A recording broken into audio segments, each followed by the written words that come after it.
Guess what today is? Fire Alarm Friday. So first we're going to start with the ESL T-Bar, the Eat, Swallow, Loser T-Bar.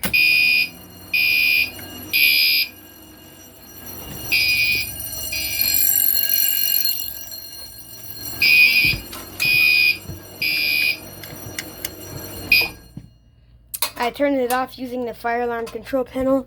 Now let's open it and reset it. Okay, gotta open it. It opens up like a door. Just push the handle back up and push this back up. There you go. Let's reset. Now time for the spool station. I need my fire keys, my Honeywell key, my Silent Night key. Okay.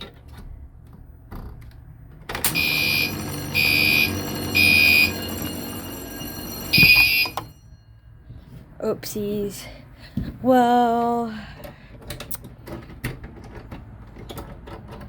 look at this. It just fell over. I need to push it back up real quick. Okay, there you go. Okay, there you go.